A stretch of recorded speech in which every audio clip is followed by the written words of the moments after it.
Mega డిఎస్సిపై వైసీపీకి గట్టి shock ఇచ్చిన హైకోర్టు.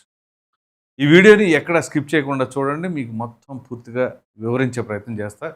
సో ఈ విషయానికి వచ్చేసరికి కూటమి పార్టీలు ప్రజలకి ఎన్నికలకు ముందు ఇచ్చిన హామీ ఏంటి అంటే, మేము అధికారంలోకి రాగానే మెగా డిఎస్సి వేస్తాం అని అన్నారు.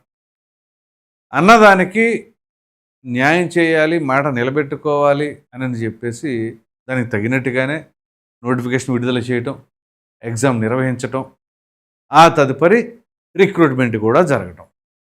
ఈ ప్రక్రియ ఏదో ఒక రోజులోనూ ఓవర్ నైట్లోనూ జరిగింది కాదు కదా, కొంత సమయం నడిచింది కదా. సో 2025లో రిక్రూట్మెంట్ అయిపోయింది.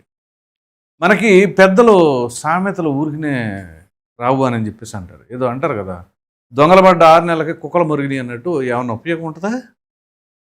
ఎగ్జాక్ట్లీ అదే జరిగింది. ఈ డిఎస్సి విషయంలో వైసీపీ ఎందుకో ఏదో కావాలని కొంత రచ్చకి ఆలోచన చేసినట్లున్నారు. ఇక ఒకరి తర్వాత ఒకరు అబ్బా అసలు డిఎస్సిలో అక్రమాలు అది ఇది అని చెప్పేసి అని వీళ్ళు మాట్లాడుతూ ఉండరు.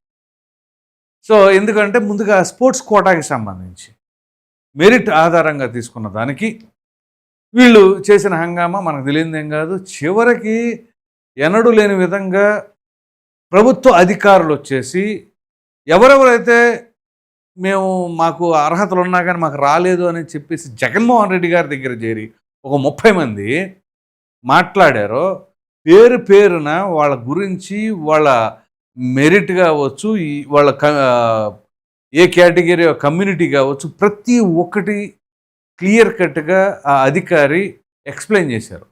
అసలు వీళ్ళకి ఎందుకు రాలేదు, వీళ్ళకి ఎందుకు వచ్చింది, దానికి గల కారణాలు ఏంటి అని చెప్పేసి డైరెక్ట్గా మీడియా ముఖంగా వచ్చి ఎక్స్ప్లెయిన్ చేశారు. ఇక అంతకంటే ఏమైనా కావాలా?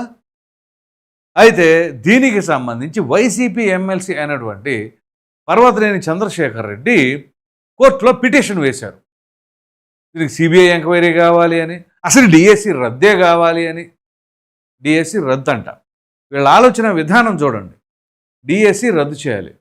వీళ్ళు అధికారంలో ఉండగా డిఎస్సి పెడతానని హామీ ఇచ్చి డిఎస్సి పెట్టాల. మెగా డిఎస్సి కూడా కాదు, ఒక్క డిఎస్సి కూడా నిర్వహించాల.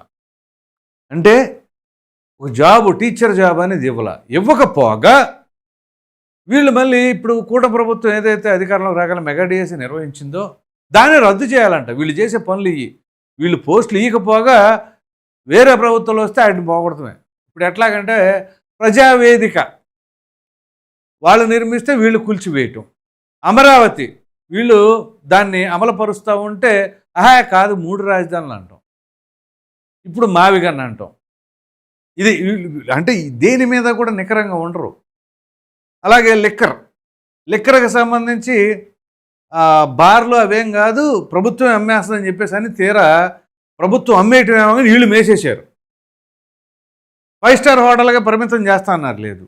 అన్న క్యాంటీన్లు తీసుకొచ్చిందేమో టీడీపీ ప్రభుత్వం, ఎత్తేసిందేమో వైసీపీ. అంటే పేద ప్రజలు 5 రూపాయలతో అన్నం తినాలి, ఎవరైనా కూలీలు లేకపోతే ఏదైనా పని మీద ఊరెళ్ళిన వాళ్ళు, అందుబాటులో లేని వాళ్ళు తినాలి అని అనుకుంటే ఆ ప్లేట్లో భోజనం లాగేస్తారు. దానికి మరి మాజీ మంత్రి అంబటి రాంబాబు ఎంతమందికి పెడుతున్నారయ్యా, ఎంతమందికి పెడుతున్నారు అంటాడు. ఎంతమందో తింటున్నారా, అంతమంది ప్లేట్లు కూడా లాగేస్తున్నారు మీరు. ఇది పెట్టే వాళ్ళనే పెట్టనీరు, పెట్టకపోగా లాక్కుంటారు ప్లేటు. అలాగే ఇప్పుడు డిఎస్సి విషయంలో అదే జరిగింది. వీళ్ళు పిటిషన్ వేశారు, వీళ్ళ ప్రయత్నాలు చూడండి. సో ఇప్పుడు మీకు నేను విత్ ఎవిడెన్స్ చూపిస్తా, డాక్యుమెంట్స్తో సహా. ఇదిగోండి, మొత్తం టోటల్ పేజెస్ చాలా ఉన్నాయి కాబట్టి అవన్నీ కాకుండా మనకి ఇంపార్టెంట్ ఏదైతే చూడండి. ఇదిగోండి, issue of writ mandamus or any other appropriate writ direction are order directing to the CBI to conduct a comprehensive investigation and directing the respondents to facilitate and cooperate with that investigation into the entire Mega DSC 2025 recruitment process covering the preparation, confidentiality and conduct of the examination, the declaration of results and publication of merit cum roster lists, the certificate verification process, the implementation of the sports quota, including the selection of all candidates through GO numbers 4 and 47 dated 19th April 2025. The authenticity of all sports quota certificates and all government file notings, digital records and communications connected with the recruitment. So ఈ రకంగా recruitment ఏంటి అది ఇది అని చెప్పేసి అంటే ఇదిగోండి, direct the respondents to immediately preserve, seal and protect all records connected with the mega DSC 2025 recruitment including examination servers, answer script, evaluation records, question paper, ప్రతి ఒక్కటి మీరు అన్ని జాగ్రత్తగా ఉంచండి అని కూడా చెప్పారు. ఉంటాయి, ఎక్కడికి పోతాయి. సో ఇదిగోండి, including individual certificate files, government file notings అన్ని apartment and to not destroy, alter, modify or tamper with any such records pending investigation.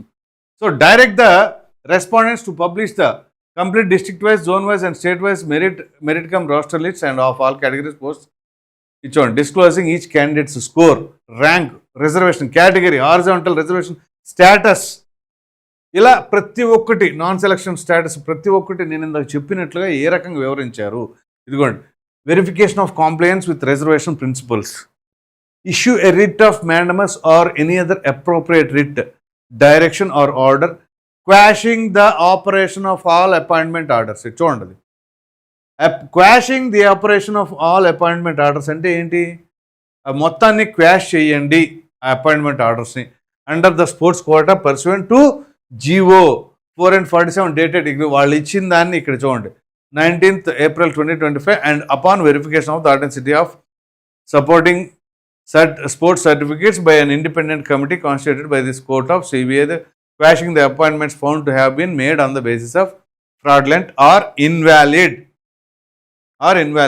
Pass such other further orders and directions as this honorable court may deem fit and proper in the facts and circumstances of this case in the interest of justice to uphold the constitutional principles of equality and fairness in public employment and to protect the rights of lakhs of unemployed youth of Andhra Pradesh.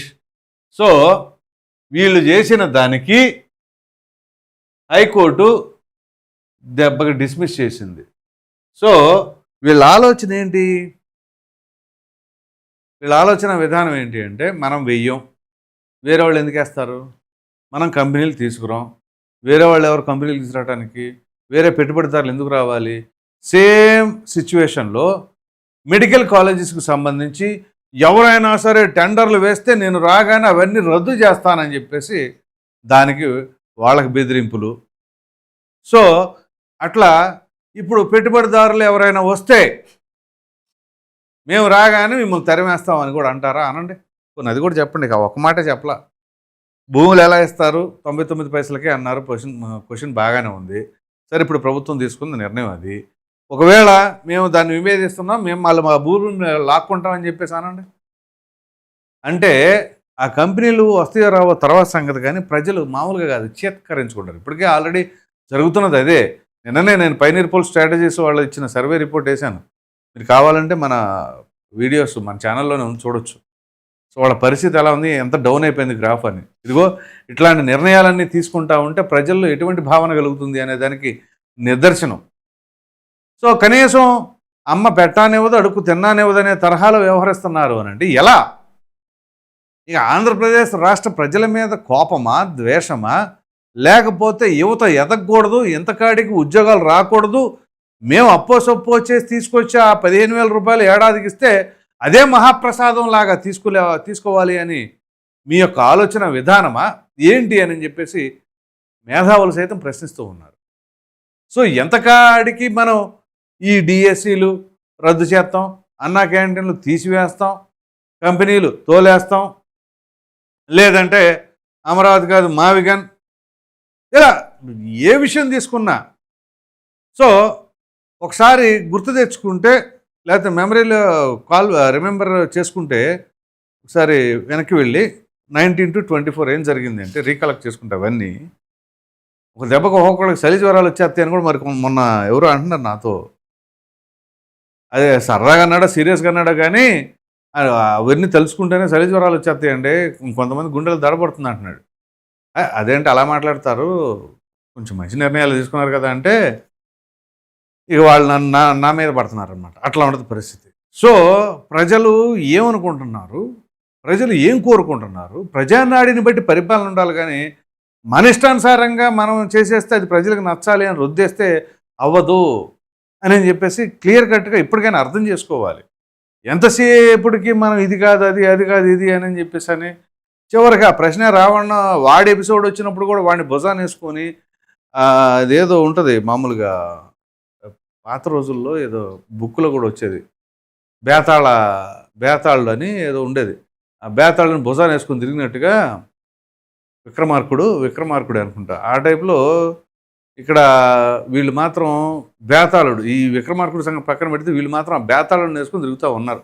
So దానివల్ల ఏమవుతుంది ఏంటి అని అంటే, ఇదిగో తెలుసు కదా, సమాజంలో ఎటువంటి అస్థిరత క్రియేట్ చేయాలి అని విద్వేషంతో చేస్తున్నారు అనేది ఇన్వెస్టిగేషన్ జరుగుతూ ఉంది. దానికి సంబంధించి కూడా ఒక కంప్లీట్ అప్డేట్ ఇన్ఫర్మేషన్ ఇస్తాను మీకు. చాలా చాలా ఇన్ఫర్మేషన్ మామూలుగా లేదు అది వింటే షాక్ అవుతాం. సరే, ఎనీహౌ ఇక్కడ ఈ డిఎస్సికి సంబంధించి ఆ యొక్క పరిస్థితి ఏ రకంగా తయారైంది అనే దానికి నిదర్శనం ఇది. సో మొత్తానికి హైకోర్టు అయితే మాత్రం గట్టి షాక్ ఇచ్చిందని చెప్పేసి అనుకోవాలి. మరి అది కూడా వీళ్ళు మరి ఇంతకాలం తర్వాత ఎందుకని అది నిర్ణయం తీసుకున్నారు. ఇప్పుడు ఎట్లా ఉంటుంది అంటే, మీకు ఒక చిన్న విషయం గుర్తు చేస్తాను ఫినిషింగ్ టచ్లో. 3 రాజధానులను తీసుకున్నప్పుడు హైకోర్టు డిస్మిస్ చేసింది. హైకోర్టు డిస్మిస్ చేసినప్పుడు సుప్రీంకోర్టుకి వెళ్తారు ఎవరైనా, సాధారణంగా ఎవరైనా కామన్గా జరిగేదే మనకున్న పరిస్థితుల్లో. వీళ్ళు ఈ హైకోర్టు డిస్మిస్ చేసిన తర్వాత సుప్రీంకోర్టుకి వెళ్ళడానికి అప్రాక్సిమేట్లీ 6 to 7 months తీసుకున్నారు. అప్పుడు వాళ్ళు అధికారంలో ఉన్నారు. ఎందుకు తీసుకున్నారు ఏంటి అని అంటే అది తెలీదు. ఎందుకులే మనం ఫైట్ చేసి అలిసిపోయామని చెప్పేసి ఆగారా, అమ్మో లేకపోతే ఇది మన ఉనికి ప్రమాదం వస్తుంది, రేపు ఎన్నికలకు కూడా 3 రాజధానులు అని చెప్పేసి వెళ్దామని చెప్పేసి మళ్ళీ పునరాలోచించుకొని మళ్ళా సుప్రీంకోర్టుకి వెళ్ళారో తెలియదు. కానీ ఏదో అంటారు కదా, టైం బాగున్నప్పుడు తాడే పామే కరుస్తుందని. తాడిని పట్టుకుంటే పామే కరిస్థితి వేరు, వీళ్ళు వెళ్ళి పామునే పట్టుకుంటున్నారు, పామే కరుస్తుంది. అప్పుడు తాడనుకొని పామునే పట్టేసుకుంటున్నారు వీళ్ళు. తాడనుకోని కాదు, పాము అనుకొని పామునే పట్టుకుంటే కూడా అదే పరిస్థితి ఉంటుంది అనమాట. సో తాడు అనుకొని పామును పట్టుకోవడం వేరు, పాముని తెలిసి కూడా పట్టుకోవడం వేరు. ఎలా చేసినా కానీ వీళ్ళకి ఆ కాట్లు మాత్రం తప్పట్ల వీళ్ళు తీసుకునే నిర్ణయాలకి అని చెప్పేసి కూడా కొంతమంది అభిప్రాయపడుతున్నారు. మరి మీరేమనుకుంటున్నారు అనే అభిప్రాయాన్ని అయితే కామెంట్లో తెలియచేయండి. Thank you.